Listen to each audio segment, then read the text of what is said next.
प्रभु यीशु मसीह में मेरे प्रिय भाइयों और बहनों, आज के इस नए दिन, इस नए सप्ताह और इस नई शुरुआत में मैं आप सभी का दिव्य कृपा की प्रार्थना में हार्दिक स्वागत करता हूं। आज सोमवार की इस पवित्र सुबह में हम एक बार फिर प्रभु की करुणा, उनके अनुग्रह और उनके दया भरे प्रेम में प्रवेश करते हैं। हम सबके पास आज भी कई कारण हैं धन्यवाद देने के लिए, क्योंकि हम आज जागे हैं, जबकि बहुत से लोग आज अपनी आंखें खोल नहीं पाए। हम अपने पैरों पर खड़े हैं, जबकि अनगिनत लोग अस्पतालों में पड़े हैं। हमारा परिवार, हमारी सांसें, हमारा जीवन, सब कुछ उसके प्रेम का उपहार है। आज भी हम एक दूसरे के लिए प्रार्थना करते हुए, प्रभु के अनुग्रह को मांगते हुए अपने जीवन को उसके हाथों में सौंपते हैं। मैं आपका धन्यवाद करता हूँ। आप इस प्रार्थना में भाग लेते हैं, प्रभु की कृपा प्राप्त करते हैं और इसे दूसरों तक पहुंचाते हैं। आप कई जीवनों को आशीष देते हैं। May God bless you for this। आइए अब हम सुने कि प्रभु यीशु आज हमसे क्या कहना चाहते हैं। मेरे प्रिय बच्चे, डर मत, मैं तेरे साथ हूँ। तू चाहे जहाँ भी जा रहा है, जिस भी संघर्ष से गुजर रहा है, मैं तेरे आगे आगे चल रहा हूँ। तू अकेला नहीं है। जब रातें लंबी हो जाती हैं और आंसू आंखों से चुपचाप बहते हैं, मैं तेरे साथ बैठा हूँ। जब कोई समझ नहीं पाता, मैं तुझे पूरी तरह समझता हूँ। जब तू थक जाता है, मैं तुझे अपनी बाहों में उठा लेता हूँ। तू मेरे लिए अनमोल है। दुनिया भुला दे, पर मैं तुझे कभी नहीं भूलता। तेरी हर प्रार्थना मैंने सुनी है, हर आह को मैंने महसूस किया है। तूने जो भी देखकर मेरे लिए त्याग किया है, मैं उसे देखता हूँ और उसका प्रतिफल देता हूँ।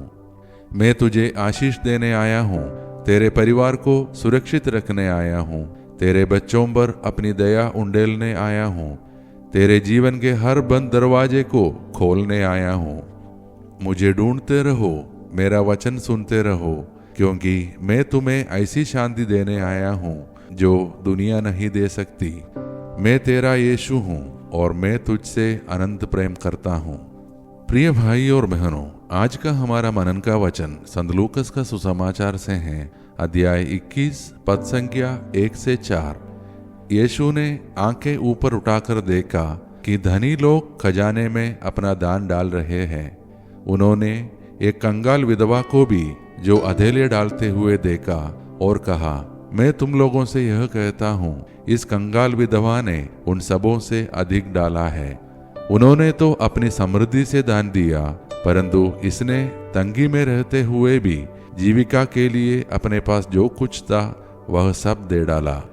मेरे प्रिय भाई और बहनों, आज का वचन एक बहुत छोटी सी कहानी है, लेकिन संदेश इतना गहरा है कि यदि इसे दिल से समझ लिया जाए तो हमारा पूरा जीवन बदल सकता है। यीशु मंदिर के सामने बैठे हुए लोगों को दान देते देख रहे थे।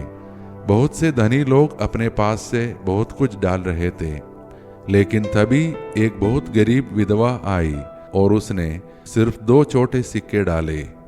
यीशु ने कहा, मैं तुमसे सच कहता हूँ, इस गरीब विधवा ने सबसे अधिक दान दिया है, क्योंकि बाकी सब ने अपने अधिक में से दिया, पर इसने अपनी गरीबी में से सब कुछ दे दिया जो इसके जीवन यापन के लिए था।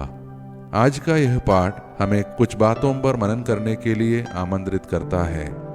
पहला, प्रभु हमारे दान की मात्रा नहीं, हमारे हृदय की स्थिति देखते हैं। यह स्त्री कोई मशहूर व्यक्ति नहीं थी, उसके पास कोई सम्मानित पद नहीं था, वह धनी नहीं थी, लेकिन उसके पास एक चीज थी, पूरा विश्वास। प्रभु को हमारा पैसे नहीं चाहिए, प्रभु को हमारा समर्पण चाहिए। वह तब प्रसन्न होते हैं जब हम उसकी ओर पूरे दिल से लौटते हैं। दूसरा, यह कथा विश्वास के त्याग के बारे में है। उसने जो दिया वह अतिरिक्त नहीं था, वह उसका सब कुछ था। सवाल यह है, क्या मैं भी अपने जीवन में प्रभु के लिए सब कुछ देने का मन रखता हूँ? क्या मैं अपना समय, अपना दिल, अपनी आदतें, अपनी प्राथमिकताएं उसके हाथों में रखता हूँ? तीसरा, यह कहानी हमें परिवार, बच्चों और जीवन की जिम्मेदारियों में भी प्रेरित करती है। कभी कभी हम सोचते हैं, मेरे पास क्या है देने को, मैं तो संघर्ष में हूँ, मैं कैसे दूसरों को आशीष दूं। यीशु कहते हैं, थोड़ा भी मेरे हाथ में रखोगे, मैं उसे बढ़ा कर दूंगा। तुम्हारा छोटा विश्वास भी मेरे लिए अनमोल है। चौथा, प्रभु हमारे दिल के टूटे हिस्सों को भी भेंट मानते हैं। इस स्त्री में दर्द था, वह विधवा थी, अकेली थी, निर्धन थी, लेकिन उसने अपने दर्द के बीच भी समर्पण किया। हम आज जो भी संघर्ष में हैं, हम विश्वास रखें कि हमारा दर्द भी प्रभु की नजर में एक भेंट है। हमारा संघर्ष भी उसकी उपस्थिति को खींचता है, हमारा आंसू भी उसके सामने अनमोल है। पांचवा, जीवन में जो हम करते हैं, ईमानदारी, सच्चाई, प्रेम के छोटे कार्य, सब स्वर्ग में दर्ज होते हैं। प्रभु सिर्फ बड़े काम नहीं देखते, वह देखते हैं छोटी मदद, छोटी प्रार्थना, एक दयालु शब्द, एक सच्चा दिल। प्रभु के राज्य में छोटा कभी छोटा नहीं होता। तो अब आइए मेरे प्रिय भाई और बहनों, हम अपने आप को प्रभु के हाथों में सौंप दें और मिलकर प्रार्थना करें। हे हमारे प्रेमी प्रभु, हम आज तेरे वचन से सीखते हैं कि तेरा हृदय हमारे हृदय को देखता है। हमारी भेंट चाहे छोटी हो, पर जब दिल से आती है तू उसे महान बना देता है। आज हम अपने परिवारों को तेरे हाथों में सौंपते हैं। हमारे घर प्रेम से भर जाए, हमारी बातचीत में शांति हो, हमारे संबंधों में तेरे पवित्र आत्मा का प्रवाह हो। हे प्रभु, आज हम अपने बच्चों के लिए विशेष प्रार्थना करते हैं। उन्हें जीवन में सुरक्षा, बुद्धि, स्वास्थ्य और दिशा देना। जो बच्चे दूर हैं, उन्हें संरक्षक दूतों से घेर लेना। यीशु की पवित्र लहू से उनकी रक्षा करना। जिनके घर में बीमारी है, उनके शरीर, मन और आत्मा को छूकर चंगा कर देना। हर अस्पताल के बिस्तर को तेरे स्पर्श से नया जीवन देना। जो बेरोजगार है, उनके लिए मार्ग खोलना, सुविधाएं, अवसर और अनुग्रह देना। जो संघर्ष में हैं, उन्हें हिम्मत, आशा और सहारा देना।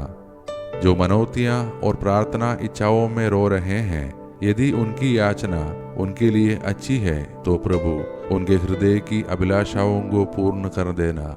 हम अपने राष्ट्र भारत के लिए भी प्रार्थना करते हैं कि हमारे शासकों, अधिकारियों और नेताओं को बुद्धि, न्याय और सत्य के मार्ग पर चलाना। हमारा देश में धार्मिक सद्भाव, शांति और भाईचारा बढ़ाना। हे प्रभु, हमें हर पाप, हानि और हर अचानक या अप्राकृतिक मृत्यु से दूर रखना।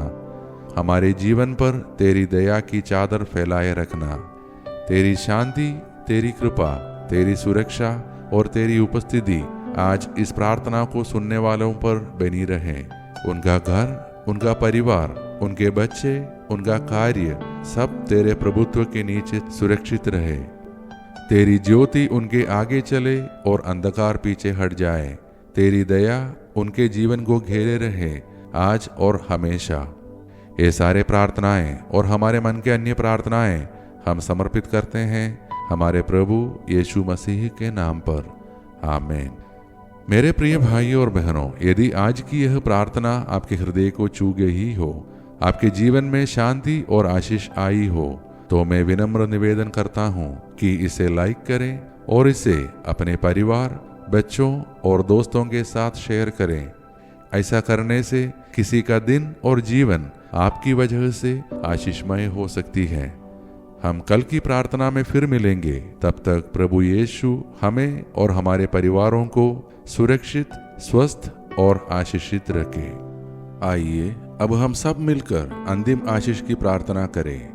ईश्वर को महिमा, देवदूतों को सम्मान मिले, शैतान को पराजय, पवित्र क्रूस को विजय मिले, विश्व में फैली कलीसिया को प्रतिष्ठा मिले, मृतकों को पुनरुत्थान, पश्चातापियों को स्वीकृति, कैदियों को रिहाई, रोगियों और दुर्बलों को स्वास्थ्य चंगाई, अनाथ तथा विधवाओं को न्याय मिले और विश्व के चारों दिशाओं में क्रिस्त की महती शांति और अनुग्रह की वर्षा हो। हम पर जो कि दुर्बल और पापी है, संपूर्ण विश्व पर उसकी सीमाओं तक हमारे प्रभु यीशु क्रिस्त की अनुकंपा और करुणा उतरे और छाई रहे, अब और अनंत काल तक। आमीन। स्तुति गाऊंगा हे यीशु मेरे खुदा। उपकार तेरे हैं बेशुमार, कोटि कोटि स्तुति धन्यवाद, कोटि कोटि स्तुति धन्यवाद, कोटि कोटि स्तुति